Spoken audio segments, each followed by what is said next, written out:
संकष्टी चतुर्थी हा तो दिवस असतो जेव्हा बाप्पाचा प्रत्येक भक्त उपवास करतो.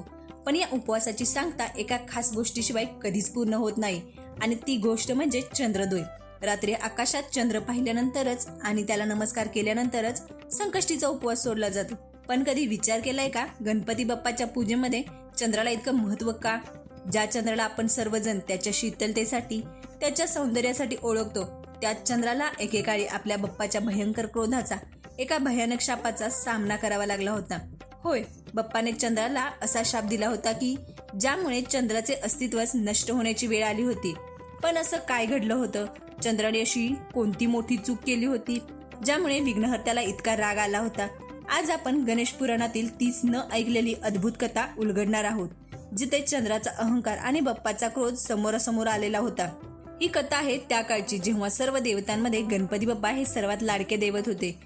एकदा कुबेराने बाप्पाला भोजनासाठी आमंत्रित केले होते. बाप्पाला मोदक किती प्रिय आहेत हे वेगळे सांगायला नको. त्या भोजनाच्या पंक्तीत बाप्पासाठी अनेक प्रकारचे गोडधोड आणि खास करून मोदकाचे ढीक रचले होते. बाप्पाने अत्यंत आनंदाने पोटभर मोदक खाल्ले. इतके मोदक खाल्ले की बाप्पाचे पोट अगदी टम्म फुगले होते. भोजन झाल्यावर बाप्पाने सर्वांचा निरोप घेतला आणि आपल्या लाडक्या वाहनावर म्हणजेच मूषकावर स्वार होऊन ते कैलासाकडे परतू लागले. ती रात्र होती भाद्रप महिन्यातील शुक्ल पक्षातील चतुर्थीची. आकाशातील चंद्र पूर्ण कलाने खुलून अत्यंत तेजस्वीपणे चमकत होता. सर्वत्र शांतता होती. बाप्पा आपल्याच नादात डोलत डोलत मूषकावरून प्रवास करत होते. रात्रीची वेळ होती. जंगलाच्या वाटेवरून जाताना अचानक झुडपातून एक मोठा साप सळसळत बाहेर आला आणि बरोबर बाप्पाच्या वाटेवरून आडवा गेला. सापाला अचानक समोर पाहून बाप्पाचे वाहन असलेला छोटासा मूषक प्रचंड घाबरला. त्याने भीतीने जोरात उडी मारली आणि तो सैरावैरा पळू लागला. मूषकाच्या या अचानक मारलेल्या उडीमुळे बाप्पाचा तोल गेला आणि टम्म फुगलेल्या पोटासह बाप्पा धपकन जमिनीवर पडले. जमिनीवर पडल्यामुळे बाप्पाच्या पोटाला झटका बसला. पण बाप्पा तर विघ्नहर्तात. त्यांनी अत्यंत शांतपणे स्वतःला सावरले. आजूबाजूला पाहिले, तोच साप तिथेच होता. बाप्पाने स्वतःचे पोट सावरण्यासाठी त्या सापाला पकडले आणि एका दोरीसारखे आपल्या पोटाभोवती घट्ट बांधून घेतले. सर्व काही सावरले गेले. बाप्पा स्वतःचे कपडे झटकून पुन्हा उभे राहिले.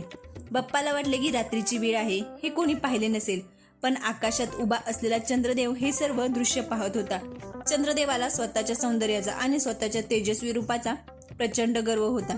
त्याला वाटायचे की संपूर्ण सृष्टीत माझ्यासारखे सुंदर कोणीच नाही. जेव्हा चंद्राने बाप्पाला जमिनीवर पडताना आणि पोटाला साप बांधताना पाहिले, तेव्हा त्याला स्वतःचे हसू आवरता आले नाही. तो आकाशातून जोरजोरात खळखळून हसू लागला.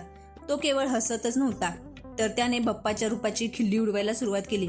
चंद्राने अत्यंत गर्वाने बाप्पाला टोमणा मारला. अरे काय हे तुझे रूप! हत्तीसारखे मोठे डोके, सुपासारखे कान, एवढे मोठे पोट आणि वाहन बघावं तर केवढंसं, एक छोटासा उंदीर. स्वतःचा तोलही सांभाळता येत नाही तुला. चंद्राचे ते गर्विष्ठ शब्द आणि तो उपहासात्मक हशा शांततेतून सर्वत्र घुमू लागला. बाप्पा हे विद्येचे, बुद्धीचे दैवत होते. ते कोणाच्याही रूपावरून भेदभाव करत नाहीत. पण जेव्हा चंद्राने आपल्या सौंदर्याच्या अहंकारापोटी बाप्पाच्या रूपाचा अपमान केला, तेव्हा मात्र विघ्नहर्त्याचा संयम सुटला. बाप्पाचे डोळे क्रोधाने लाल झाले. संपूर्ण ब्रह्मांड बाप्पाच्या रागाने हादरून गेले. त्या क्षणी बाप्पाने चंद्राकडे बोट दाखवून एक भयंकर शाप दिला. हे चंद्रदेव, तुला तुझ्या सौंदर्याचा खूप गर्व झाला आहे ना? दुसऱ्याच्या रूपाची खिल्ली उडवतोस तू. जा, मी तुला शाप देतो की आजपासून तुझे हे सौंदर्य, तुझा हा प्रकाश कायमचा नष्ट होईल. तू पूर्णपणे काळवांडून जाशील. आजपासून कोणीही तुझ्याकडे पाहणार नाही आणि जर कोणी तुझ्याकडे चुकूनही पाहिले तर त्याच्यावर खोटा आळ येईल. त्याला चोरीच्या आणि कलंकाच्या खोट्या आरोपांना सामोरे जावे लागेल. बाप्पाच्या मुखातून शाप बाहेर पडताच चंद्राचा सर्व प्रकाश नाहीसा झाला. तो निस्तेज आणि काळा पडला आणि संपूर्ण जगच एकच अंधारच आणि अहंकार माजला. चंद्राला आपली चूक समजली. त्याचा सर्व अहंकार गळून पडला. सर्व जगात अंधार पसरल्यामुळे सर्व देवदेवता काळजीत पडले. सर्व देवांनी आणि स्वतः चंद्रदेवाने बाप्पाच्या चरणी धाव घेतले. चंद्राने रडत रडत बाप्पाची क्षमा मागितली. प्रभू, माझ्या अहंकाराने मला आंधळे केले होते, मला क्षमा करा. बाप्पा मुळातच दयाळू आहेत. चंद्राचा पश्चाताप पाहून बाप्पा शांत झाले. पण दिलेला शाप पूर्णपणे मागे घेता येत नाही, म्हणून बाप्पाने त्यांना शापात बदल केला. बाप्पा म्हणाले, हे चंद्रा, माझा शाप खोटा ठरणार नाही. भाद्रपद महिन्यातील शुक्ल चतुर्थीच्या म्हणजेच गणेश चतुर्थीच्या रात्री जे कोणी तुझे दर्शन घेतील त्यांच्यावर खोटा कलंक लागेल. त्या रात्री तुझे दर्शन वर्ज्य राहील. पण तुझ्या पश्चातापाची फळे म्हणून दर महिन्याला येणाऱ्या संकष्टी चतुर्थीच्या दिवशी मात्र जोपर्यंत लोक तुझे दर्शन घेणार नाहीत तोपर्यंत त्यांच्या संकष्टीचा उपवास पूर्ण मानला जाणार नाही. संकष्ट तुला पाहिल्यावरच भक्तांना माझे पूर्ण फळ मिळेल आणि तेव्हापासून चंद्राला त्याचे रूप परत मिळाले, पण कलेने.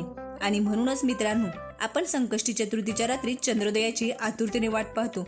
बाप्पाची ही कथा आपल्याला एक खूप मोठा धडा देऊन जाते की माणसाने स्वतःच्या रूपाचा, पैशाचा आणि ज्ञानाचा कधीही अहंकार करू नये आणि कोणाच्याही बाह्य रूपावरून त्याची कधीही खिल्ली उडवू नये.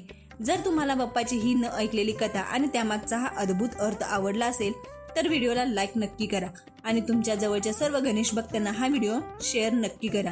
आणि हो, बाप्पावरील तुमच्या श्रद्धेसाठी कमेंट बॉक्समध्ये गणपती बाप्पा मोरया लिहायला विसरू नका. भेटूया पुढच्या व्हिडिओमध्ये एका नवीन ऐतिहासिक आणि पौराणिक कथेसोबत. धन्यवाद.